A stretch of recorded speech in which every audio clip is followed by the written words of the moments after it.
কোনায় যান ভাই, কোনায় যান এই এরকম ভয়ঙ্কর জায়গার ভিতরে দিয়ে?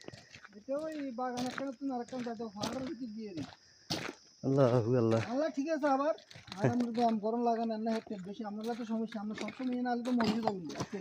আমি মরে যাবো মানে আর আপনারা মানে আর বাঁচাইতে হইতো নাকি? আর তো ধরেন ব্যায়ামের কম সারে, একটা মধ্যে কম সারে, বুঝলেন না?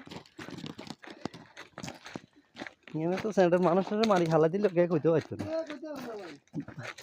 ইয়ার হরো তো বলে ভাই ওমানের আইন কেন এত কোয়া, ইয়ার হরো তো বলে কেন বার করি এরা কুত্তা লাগাই দি। আমাদের দেশে মুসলমান বানাইছে, অলিয়ারা যায় দেশে খুব নবীর রসুলেরা আসিয়া দেশে মুসলমান বানাইছে। কথা কি কইছে বুঝুন না? বুঝছি এই দেশে ভাই, যদি এই দেশের আইন কানুন না থাকতো সিটিং ব্যাট ফরকলটা আনিয়ে নিয়ে এনে খাদা লাইতাম। ইয়ানে খাতা হইতাম, আর এই দেশে যদি আমরা ন্যাশনালে দিত, হ্যাঁ হ্যাঁ বাংলাদেশের জীবনে যেতাম। এত শান্তির জায়গায় দেশে হাঁস লাখ কি করে কাঁচলো হ্যাঁ হ্যাঁ চেয়ারেকে ধরে না। কথা কি কিছু বুঝছেন না? একদম নিরিবিলি কোনো জায়গায় খেতে নেই। নাহলে যে জায়গাতে আছে ওই জায়গাতে মারি আসতে হালাতে গেলে বেড়ে কোথাও না। এই দেশে মানুষ মরলে লাশের বাস উঠে না তো শুকিয়ে যাবে।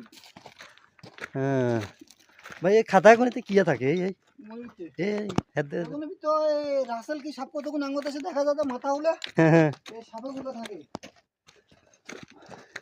আর রাসেল কোনো সময় দেখি না রাসেল রাসেল ভাইপার নি। এই রাসেল বাবার নাকি গজে এগুলো থাকে। হ্যাঁ হ্যাঁ আর আমি কোনো সময় দেখি না বাচ্চা শিয়াল দেখছি, বড় বড় শিয়াল ওগুলো আছে। এই খাতায় লিখে দে রে। খাতার মুখে যায় না, হ্যাঁ খাতার মুখে যায় না। খাতার মুখে কিয়া হাত তোর লাজে মানুষ খাই লেব মিয়া যে। কি গরম মারি